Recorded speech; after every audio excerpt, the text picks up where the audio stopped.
देखिए जरा, electrochemistry is a part of chemistry which deals with the interaction of electrical and chemical energy. Actually यहाँ पर हम ये कन्वर्जन की बात करने वाले हैं।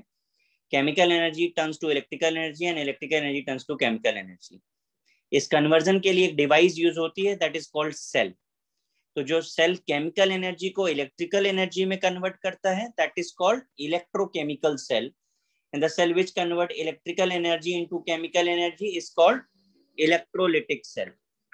इनमें से आप बताएंगे आप कौन सा सेल हम लोग कॉमन लाइफ में यूज कर रहे हैं? इलेक्ट्रोकेमिकल। केमिकल। हाँ, इलेक्ट्रोकेमिकल हम लोग कॉमन लाइफ में यूज करते हैं। इलेक्ट्रोलिटिक आपने नहीं देखा होगा। ठीक है, हम इन दोनों सेल्स के बारे में ही पढ़ने वाले हैं, और भी बहुत सारे सेल्स हैं जिनका क्लासिफिकेशन हम करने वाले हैं। करिए कॉपी।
सर।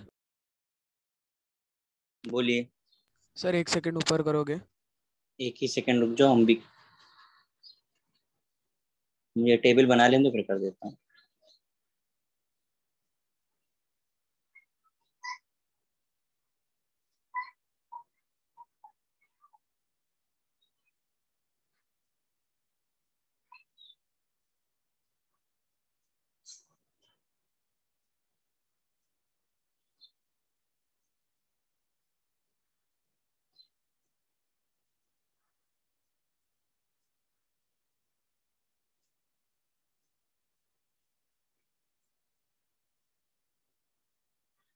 देखिए जरा, क्लासिफिकेशन ऑफ सेल आपको दिखाया है।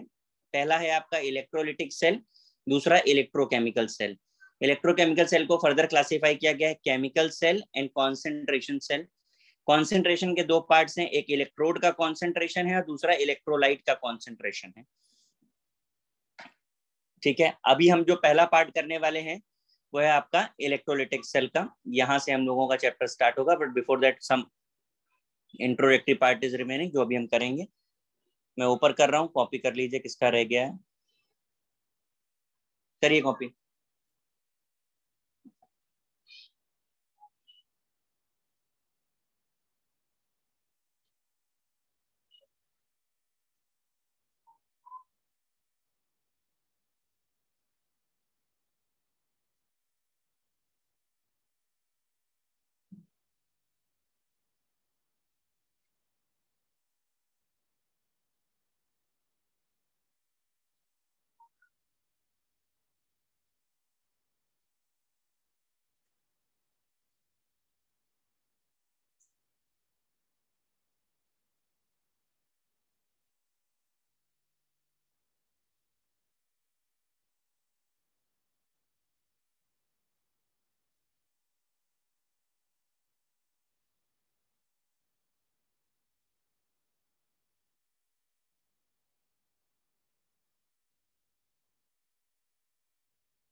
सर थोड़ा स्क्रॉल डाउन करेंगे प्लीज? क्या चाहिए बेटा? थोड़ा स्क्रॉल डाउन कीजिए। डाउन करें?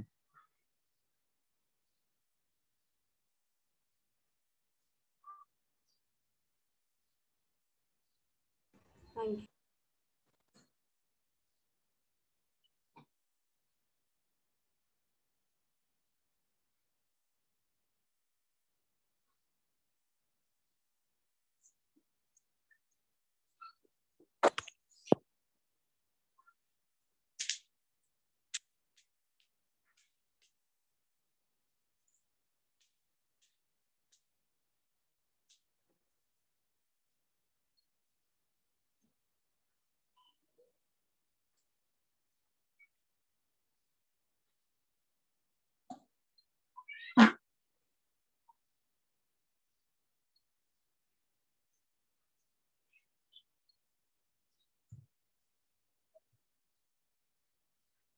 Electrode concentration, electrolyte concentration.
हो गया कॉपी है?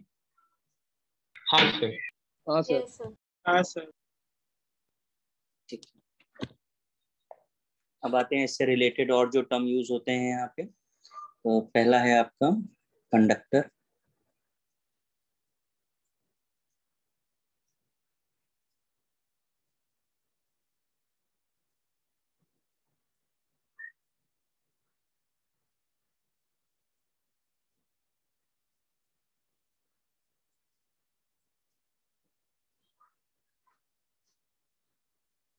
बताएंगे क्या होता है electrical conductor?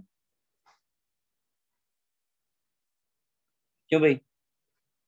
Sir, object which can conduct electricity.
मैं आपको इसे समझा देता हूँ, जरा देख लीजिए। हमने स्टार्ट किया था कंडक्टर से। Electrical conductor substance which allow the passage of electric current, यानी जिससे भी इलेक्ट्रिक करंट पास हो सकती है उसे हमने कंडक्टर बोला था। ठीक है, इसके बाद उस कंडक्टर को क्लासिफाई किया मेटालिक और इलेक्ट्रॉनिक में एंड इलेक्ट्रोलिटिक में। दो पार्ट्स आपको दिख रहे हैं। इन डिफरेंस को समझने के लिए सबसे अच्छा तरीका एग्जाम्पल है, मेटालिक में कॉपर वायर लिया है, प्लीज स्टॉप राइटिंग, और इलेक्ट्रोलिटिक में सोडियम क्लोराइड लिया, आप देख पा रहे हैं। अब आपके घर में कॉपर की वायरिंग है, आप सबने देखा हुआ है। ठीक है, उसमें जो भी करंट फ्लो करता है वो इलेक्ट्रॉन्स की वजह से करता है, पहला पॉइंट जो मैंने लिखा है। उसके बाद मैंने लिखा है नो केमिकल चेंज अकर्स। तो आप देख लीजिए आपके घर में कॉपर का वायर जो भी लगाया था एज सच अभी तक है और हमेशा वैसे ही रहने वाला है। ना तो उसका वेट, ना तो मास कम या ज्यादा होने वाला है, ना उसकी प्रॉपर्टी में कोई चेंज आने वाला है, इसीलिए नो केमिकल चेंज अकर्स लिखा था। फिर does not involve transfer of matter, matter transfer होता तो अब तक कॉपर का वायर कंज्यूम हो गया होता, तो ऐसा भी कुछ नहीं हो रहा है। और अगर वायर गर्म हो जाता है तो उसकी पावर, उसकी रेजिस्टेंस क्या होती है, कम हो जाती है। ये तो मेटालिक में हो गया। इलेक्ट्रोलिटिक समझने के लिए आपके पास सोडियम क्लोराइड है, ये आयनाइज होगा तो सोडियम और क्लोराइड आयंस बनेंगे, बिकॉज ऑफ दैट कंडक्शन होगा, तो आयंस रिस्पॉन्सिबल है। अब ये Na+ और Cl- ऑक्सीडाइज और रिड्यूस होते हैं, यानी केमिकल चेंज पक्का होगा। मैटर ट्रांसफर हो रहा है, कैसे पता चला, तो आफ्टर सम टाइम सोडियम और क्लोराइड कंज्यूम हो जाने वाले हैं। ठीक, इसके बाद रेजिस्टेंस जो है वो डिक्रीज करता है, कंडक्टिविटी क्योंकि इंक्रीज करती है। ऐसा क्यों बोल रहे हैं, तो आप टेम्परेचर दोगे तो ये Na और Cl- बहुत तेजी से बॉन्ड को ब्रेक करेंगे और इजीली Na+ और Cl- बना लेंगे, यानी आपका दिया हुआ टेम्परेचर इनके बॉन्ड को इजी ब्रेक कर देता है। ठीक है, करिए कॉपी। सर हाँ, वो इलेक्ट्रोलाइटिक कंडक्टर का लास्ट पॉइंट आप वापस समझाएंगे एक बार? रेजिस्टेंस देखो, हमने कहा आपने टेम्परेचर दिया तो सोडियम क्लोराइड का बॉन्ड इजीली ब्रेक हो गया, तो बॉन्ड ब्रेक हो गया तो कंडक्टिविटी बढ़ गई ना, बढ़ी कि नहीं बढ़ी, बोलिए। हाँ सर। हाँ सर। तो अगर कंडक्टिविटी बढ़ेगी तो रेजिस्टेंस को आपको डिक्रीज बोलना पड़ेगा। सर थोड़ा ऊपर ले सकते हैं। ऊपर ले लें, अच्छा, ठीक है। सर सर ऊपर मतलब अच्छा, ऊपर स्क्रॉल कीजिए। ऊपर लो सर, ऊपर स्क्रॉल कर। अच्छा, मुझे लगा ठीक है, यहाँ से हाँ सर। यस। चलो, लिखो लिखो, अब पूरा सबका लिख के हो जाए तभी बताना।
हो गया सबका हुआ क्या? सर 2 मिनट। हाँ sir. No sir.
Done sir.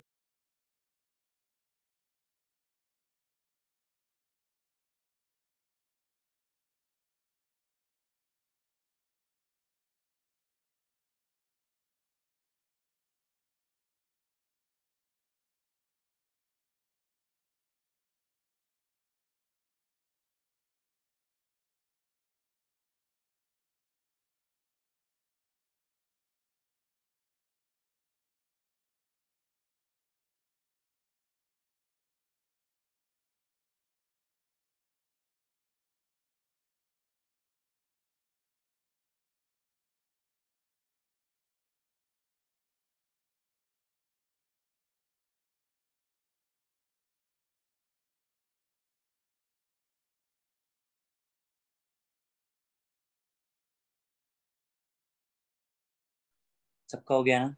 हो गया सर। हाँ सर। मुबारक हो भाई।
देखिए, इलेक्ट्रोलिटिक सेल और इलेक्ट्रोकेमिकल सेल।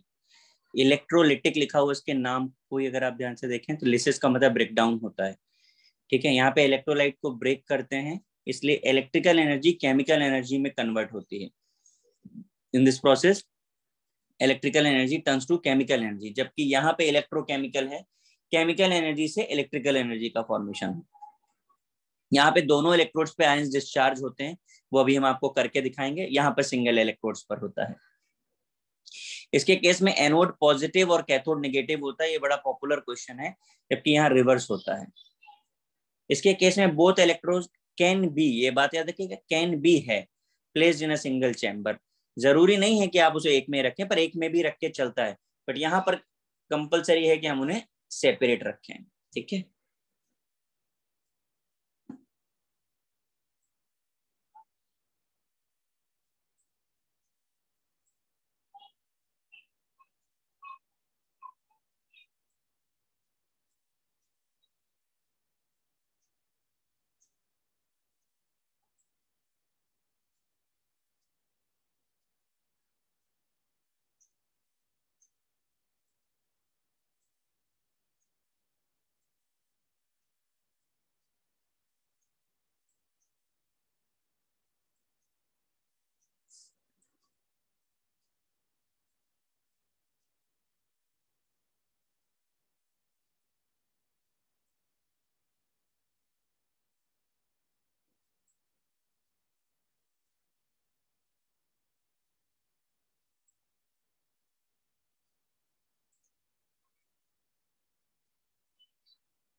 सर हम्म।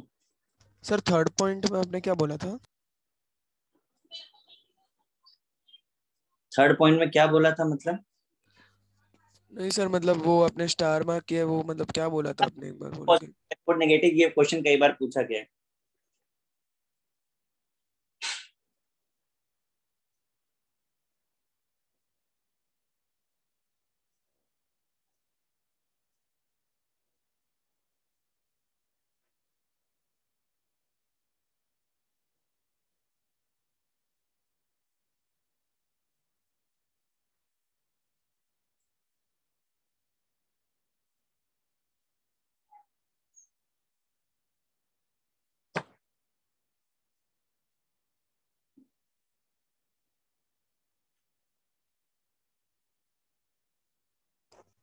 सर इलेक्ट्रोलिटिक में दोनों उल्टा होता है ना?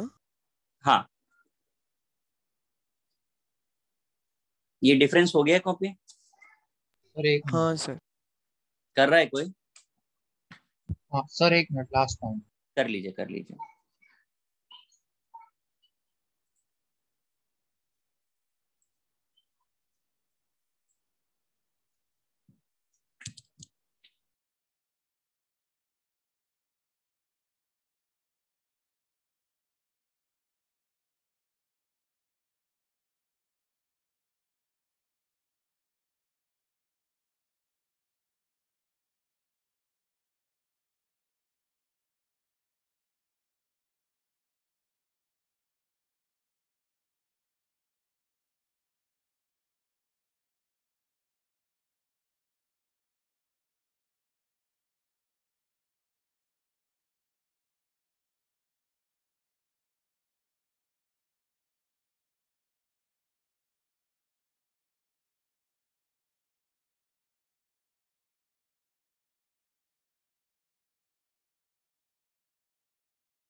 हो गया सर। हो गया।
समझ लीजिए पहले, बाद में लिखेगा।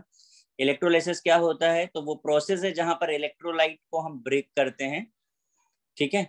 The process of chemical decomposition of electrolyte by passage of electric current through its solution is called electrolysis. अब क्या क्या चाहिए हमको इलेक्ट्रोलाइसिस करने के लिए, तो सबसे पहले तो इलेक्ट्रोलिटिक सेल चाहिए। ये वो चैम्बर है जहां पे पूरी रिएक्शन होने वाली है, हमने ऑलरेडी लिख दिया था इसलिए यहाँ नहीं लिखा। दूसरे इलेक्ट्रोड चाहिए हमें, एनोड चाहिए और कैथोड चाहिए। एनोड और कैथोड क्या है, एनोड वो प्लेस जहां पर ऑक्सीडेशन होता है और कैथोड जहां पे रिडक्शन होता है। तो oxidation take place and reduction take place लिखा हुआ है। सेकंड थिंग, इलेक्ट्रोड्स की दो कैटेगरी होती है, attacking and non attacking. Attacking electrodes active electrodes होते हैं जो समटाइम्स रिएक्शन में पार्टिसिपेट करते हैं, मैं करके बताऊंगा क्वेश्चंस में अभी। And second is non attacking electrodes जो इनर्ट होते हैं, जो किसी भी तरीके से रिएक्शन में इन्वॉल्व नहीं होते। थर्ड पार्ट है इलेक्ट्रोलाइट, मोस्ट इंपॉर्टेंट पार्ट है ये, ठीक है। Substance which helps to conduct electricity in molten और एक्वेस, दोनों ही कंडीशंस में होता है, ठीक है। वीक और स्ट्रॉन्ग में क्लासिफिकेशन किया गया है, हमने इक्विलिब्रियम में भी डिस्कस किया था। वीक उसे बोलते हैं जो पार्शियली आयोनाइज होते हैं, जबकि स्ट्रॉन्ग जो 100% या कंप्लीटली आयोनाइज हो रहे हैं। एग्जाम्पल्स बहुत इंपॉर्टेंट है, मैंने आपको ट्रिकली बताया था पहले भी। स्ट्रॉन्ग एसिड्स याद रखिए आप, HX हो गया, H2SO4 हो गया, HNO3 हो गया। स्ट्रॉन्ग बेसिस में 1A और 2A पीरियोडिक टेबल के आते हैं और इनसे बनने वाले सॉल्ट्स। बस स्ट्रॉन्ग क्या याद रखिए, रेस्ट ऑल आर वीक, इनको छोड़ के सारे के सारे वीक इलेक्ट्रोलाइट्स होंगे। ओके, करिए कॉपी। सर जो कार्बन का हम लोग यूज करते हैं वो अटैकिंग होगा कि नॉन अटैकिंग होगा? देखिए कार्बन को इनर्ट की तरह भी यूज किया जाता है और समटाइम कुछ केसेस में कार्बन रिएक्शन में पार्टिसिपेट लेता है। अगर आपको एल्युमिनियम याद आ रहा हो तो एल्युमिनियम में कार्बन का यूज होता है, रिड्यूसिंग एजेंट की तरह काम करता है। हाँ सर, वो क्या एक्टिवेटेड चारकोल वैसे हाँ, सब बोलते हैं ना। तो वो डिपेंड करता है कि कौन से प्रोसेस में यूज कर रहे हैं।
सर आपने वहाँ पे बी वाले में इलेक्ट्रोड्स में अटैकिंग और नॉन अटैकिंग है ना, तो नॉन अटैकिंग के ब्रैकेट में इनर्ट के बाद आपने क्या लिखा है? Platinum, platinum.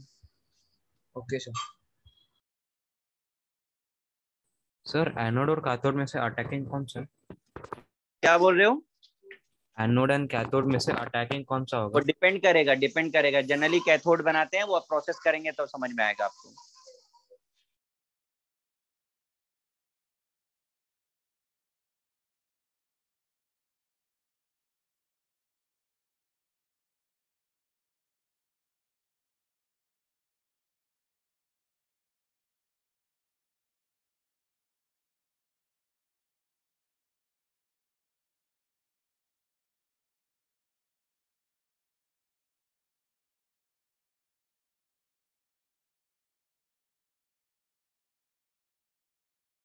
हो गया सर।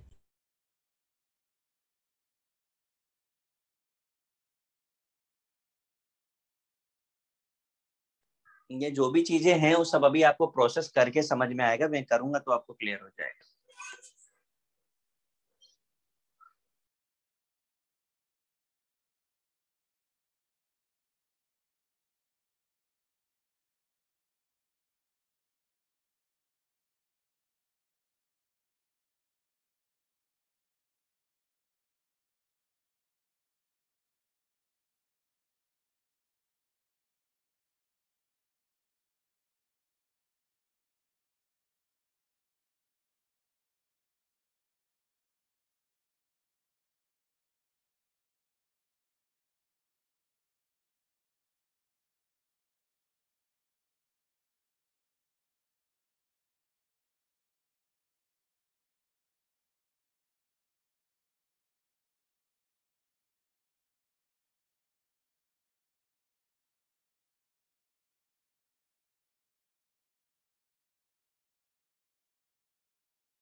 Done sir.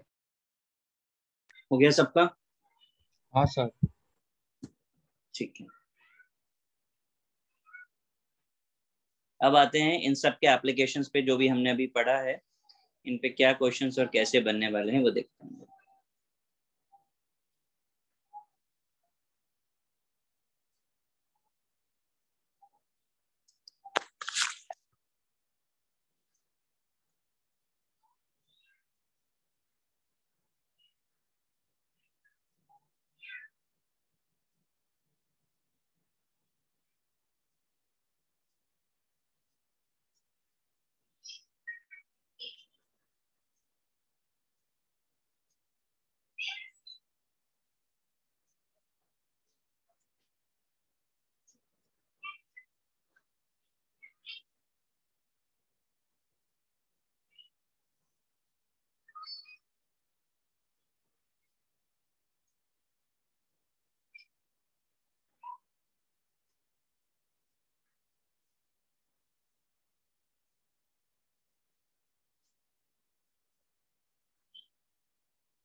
देखिए, इलेक्ट्रोलिसिस के बाद, इलेक्ट्रोलिसिस मतलब ऑक्सीडेशन और रिडक्शन के बाद हमको एनोड और कैथोड पर रिस्पेक्टिव प्रोडक्ट्स मिलते हैं, मतलब ऑक्सीडेशन से एनोड पर और रिडक्शन से कैथोड पर मिलते हैं, राइट।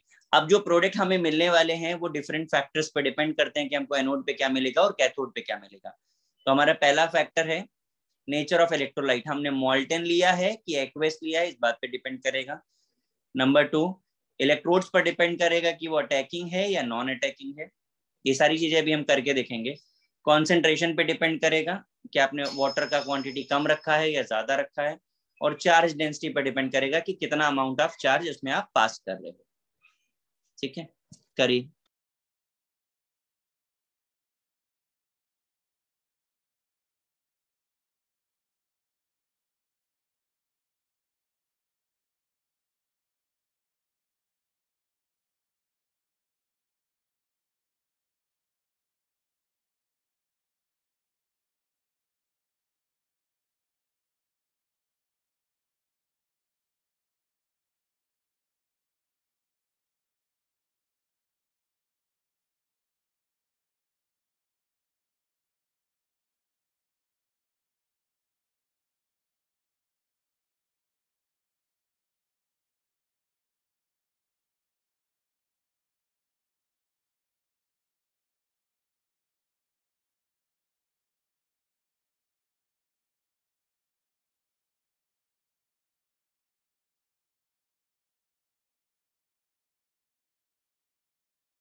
Done sir. हो गया? सर एक नहीं सर। मैंने नीचे वाला समझाना है, आप लिख लीजिए तो समझाऊंगा।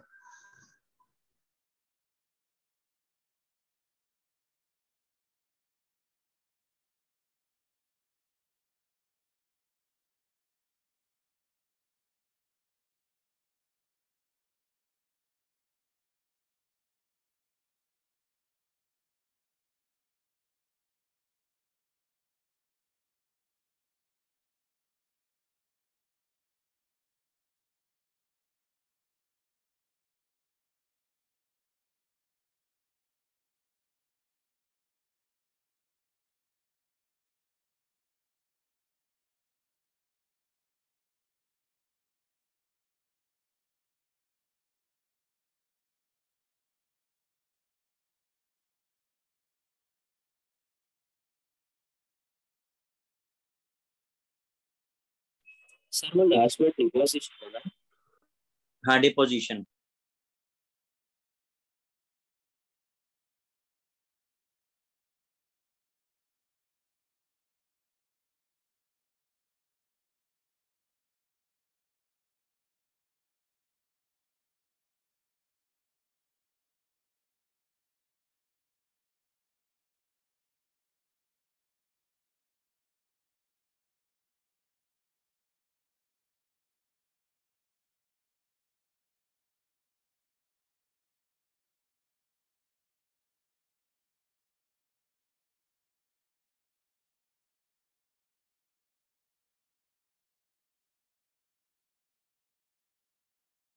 सर लास्ट लाइन तक अभी समझाओगे ना? बेटा अभी उसको समझाना, सबका कॉपी हो जाए तो मैं समझा दूं। हो गया सर। किसी का रह गया भाई? हो गया सर। ठीक है, देखिए वैसे तो अप्लाई करने जा रहे हैं लेकिन फिर भी इसको समझ लीजिए। अगर एक ही कैटायन और एक ही एनायन होता है तो हमको पता है cation moves towards cathode and anion moves towards anode, ये लॉजिक है। ठीक है, अभी मैं लिखने वाला भी हूँ। लेकिन अगर एक से ज्यादा कैटायन और एक से ज्यादा एनायन हो जाएंगे तब हमें कैसे पता चलेगा कि किसको कहाँ जाना है? तो उसे समझने के लिए हमारे पास एक थ्योरी है जिसे हम बोलते हैं प्रेफरेंशियल डिस्चार्ज थ्योरी। हम ये बोल सकते हैं it is similar to that reactivity series जो आपने क्लास 10th में शायद पढ़ी थी। पढ़ी है किसी ने रिएक्टिविटी सीरीज? हाँ हाँ सर। सर। हाँ हाँ सर। सर। ये उससे मिलता जुलता है पर ये वो नहीं है, ये बात याद रखिएगा। ये वो बिल्कुल भी नहीं है। मैं टेबल बनाने जा रहा हूँ, ये उससे कहीं मैच कर सकता है बट डजंट मीन कि उसके सिमिलर हो जाएगा ये।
देखिए ये जो टेबल मैंने बनाई है, ये decreasing order of discharge potential है और increasing order of deposition.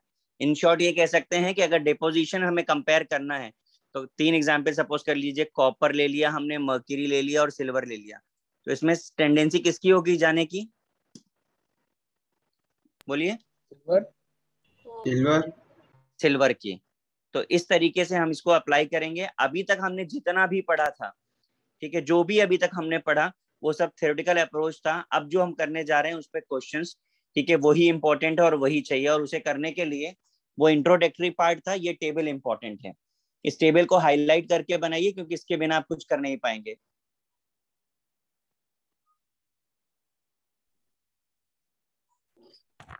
Sir हाँ जी। आप इस टेबल के बारे में क्या बता रहे थे, वापस बताएंगे एक बार? यार ये तुम लोगों का बड़ा अच्छा है, वापस बताओ।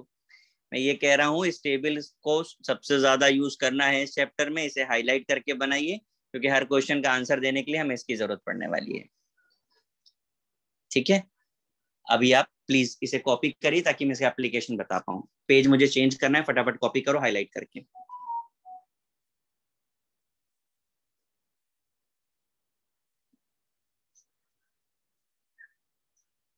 सर इसमें गोल्ड और प्लेटिनम भी होंगे ना लास्ट में एकदम? हमको जरूरत नहीं पड़ेगी, और मेरे ख्याल से गोल्ड और प्लेटिनम को हम इनर्ट बोलते हैं।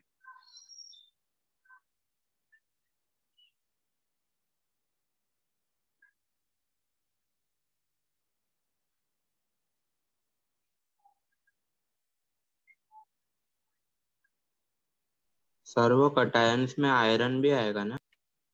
फिर वही करने लगे कंपैरिजन। मैंने कहा हम सिर्फ उतने ही पढ़ते हैं जितने हमारे सिलेबस में हैं, एंड डोंट कंपेयर और relate with that table. Okay sir.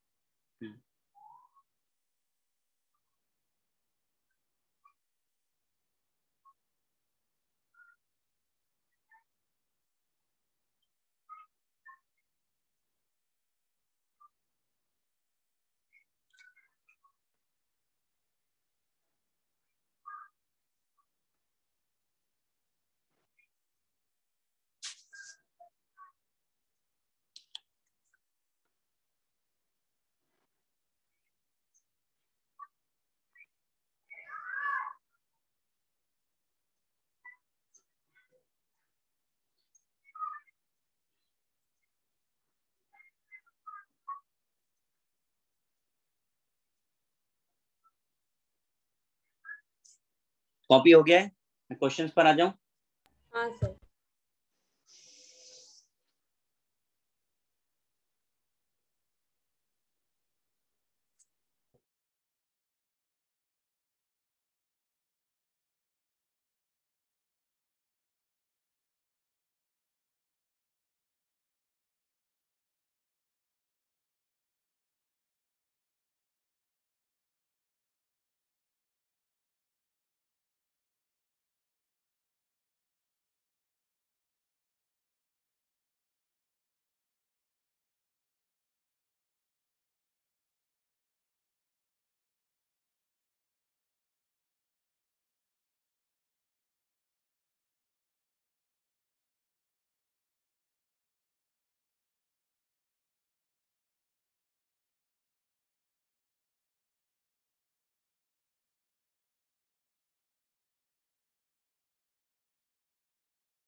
पहला क्वेश्चन, आपको प्रोडक्ट्स बताने हैं, इलेक्ट्रोड्स पे कौन से बनेंगे। मॉल्टन NaCl in presence of non electric electrodes, non attacking electrodes platinum है।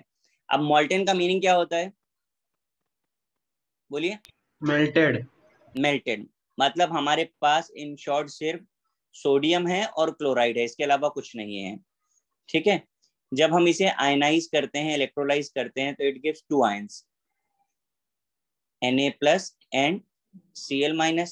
अब देखिए पहली लाइन पढ़िए जो हमने प्रेफरेंशियल डिस्चार्ज थ्योरी से पहले लिखाई थी, वो लाइन पढ़िए जरा, क्या लिखा है? वशिष्ठ पढ़ के बताओ,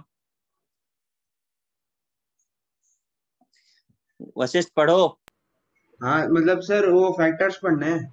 नहीं मेरे लाल, डिस्चार्ज थ्योरी से पहले एक लाइन लिखी ना, if only one type of cation और एनायन। छोड़ो रहने दो, ना हो पाएगा तुमसे। ठीक है, सोडियम और क्लोराइड मिला। अब क्या है, Na+ turns to Na and Cl- turns to Cl2। अगर आप देखें तो Na+ से Na का बनना ऑक्सीडेशन है कि रिडक्शन है? रिडक्शन। रिडक्शन। और रिडक्शन कहां पर होता है? Anode, cathode cathode sorry. अभी एनोड पर होने लगा है क्या? माइनस से 0 हो गया ऑक्सीडेशन, और ऑक्सीडेशन कहां पर होता है? एनोड पर। एनोड। तो मिल गया, हमारा काम हो गया, क्वेश्चन हमारा सॉल्व हो गया कि हमें एनोड पर क्लोरीन और कैथोड पर सोडियम मिल रहा है। ये हमारा फर्स्ट क्वेश्चन था। किसी को कोई प्रॉब्लम, कोई डाउट यहाँ पे? नहीं। सर वापस समझा सकते हैं? शाबाश, नेटवर्क चला गया था तुम्हारा? नहीं सर, मैं थोड़ा पानी पीने गया था। अरे तुम पानी पी पी करके ना इतना, छोड़ो रहने दो। Na++ से 0 रिडक्शन हो रहा है, और रिडक्शन होता है कैथोड पर, इसलिए हमें सोडियम कैथोड पर मिलेगा। माइनस से 0 हो रहा है ऑक्सीडेशन, और ऑक्सीडेशन होता है एनोड पर। Okay sir. बस, इज इट क्लियर? हाँ सर। ये मोस्ट सिंपलेस्ट क्वेश्चन था। अब आते हैं लेवल 2 के क्वेश्चन पे।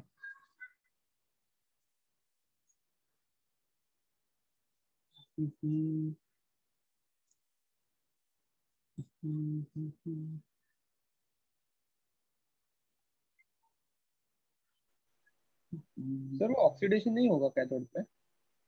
कैथोड पे ऑक्सीडेशन कब से होने लगा? पीछे देखो लिखाया है भाई, मैंने अभी लिखा भी है ये सारे पॉइंट्स हम लोगों ने। जहां इलेक्ट्रोड्स पढ़ा है वहां पढ़ो जाकर के, क्या लिखा था हमने।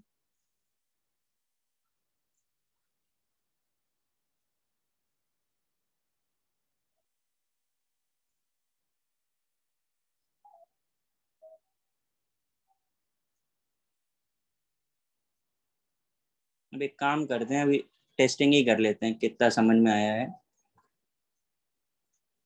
ये क्वेश्चन आपके लिए है। करिए अभी जरा, सब लोग ट्राई करिए।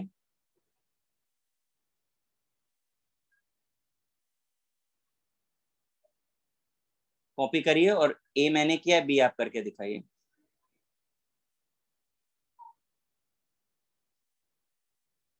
ये आफ्टर इलेक्ट्रोलिसिस लिखा हुआ है।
बाकी के लोग भी आंसर्स भेजिए भाई।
Done sir.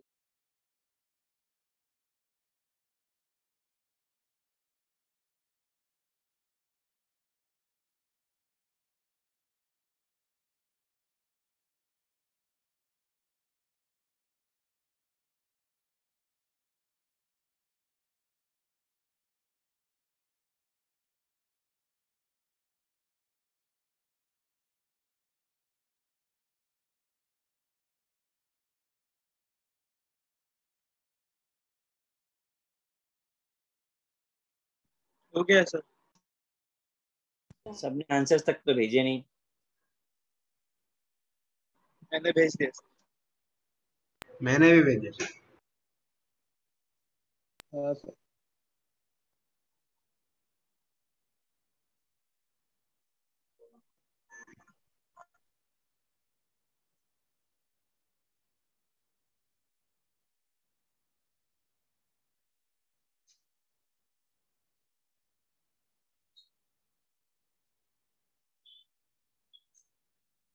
चलो, आपको अभी अभी सिखाया था, मैं एक्सपेक्ट किया था कि आंसर सही आएगा, बट सही आंसर आया नहीं है आप लोगों का।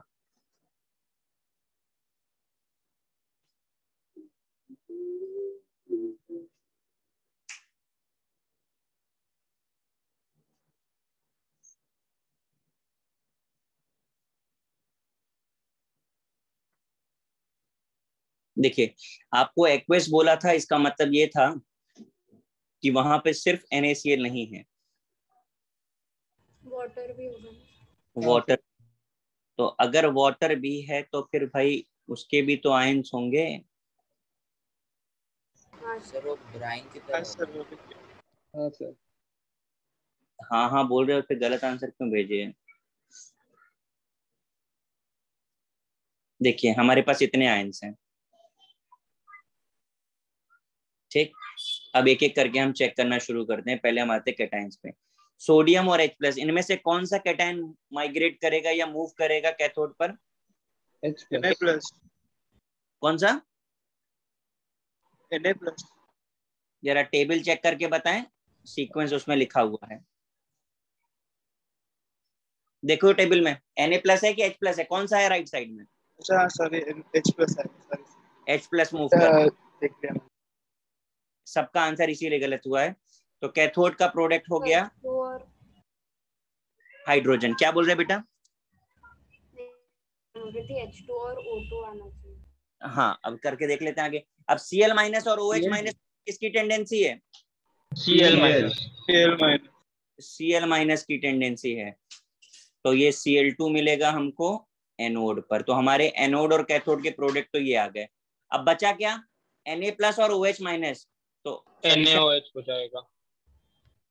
It combine to form NaOH। तो हमसे क्वेश्चन में प्रोडक्ट्स पूछा गया है, नेचर ऑफ सॉल्यूशन पूछा गया है, तो नेचर ऑफ सॉल्यूशन क्या हो जाएगा? बेसिक। समझ में आया? हाँ सर समझा। सर नेचर ऑफ सॉल्यूशन क्या बोला? नेचर ऑफ सॉल्यूशन बेटा न्यूट्रल हो जाएगा। हाँ ओके ठीक है ना? हाँ सर सर। चुप रहो। नेचर ऑफ सॉल्यूशन न्यूट्रल हो जाएगा, एम आई राइट? नहीं सर। अरविंद? हाँ सर। सर नहीं सर, ये एसिड ये बेसिक होगा। बेसिक होगा? हाँ सर न्यूट्रल होगा। बेसिक सर, OH बेसिक हो गया? हाँ सर। चलिए मुबारक हो। समझ आया सबको? हाँ हाँ सर। अब अगला क्वेश्चन कर पाएंगे? कोशिश पक्का करेंगे। कोशिश तो कर ही रहे हो। चलो इसे कॉपी कर लो, जिसे कॉपी करना है मैं नेक्स्ट क्वेश्चन लिखूं।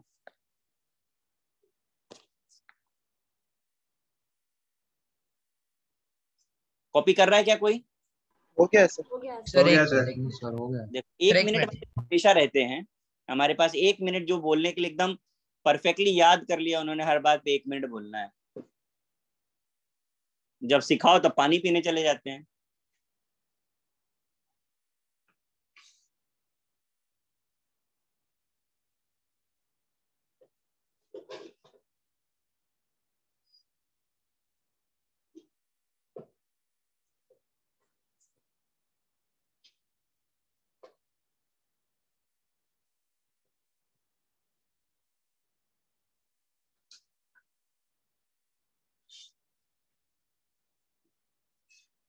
करो भाई।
हो गया सर। हाँ सर। Yes sir.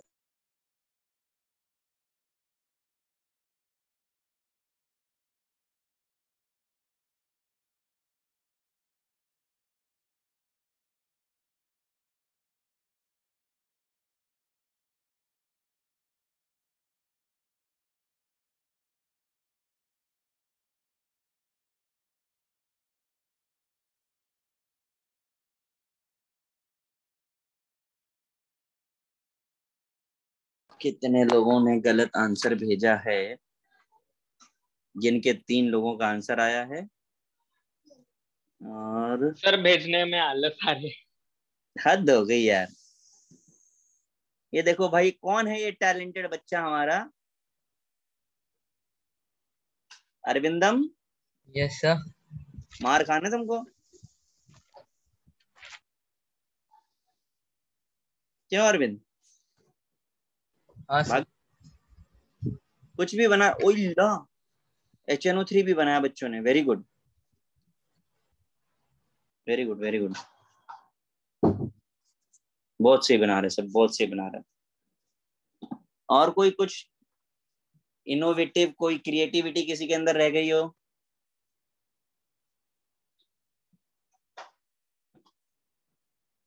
सर मैंने जो बचा हुआ जो प्रोडक्ट है सर वो मैंने आपको भेज दिया था। जो बचा हुआ घर ले जाओ, तुम मेरे पास मत भेजो।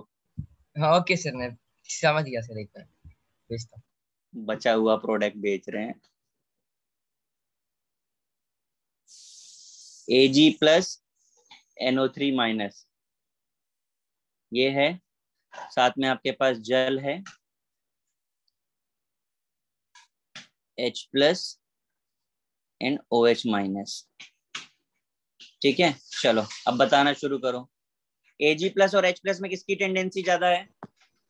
Ag प्लस Ag देख लो, टेबल देख के बताना है। AG जाएगा ना? Ag ज्यादा है, प्लस एजी ज्यादा सर।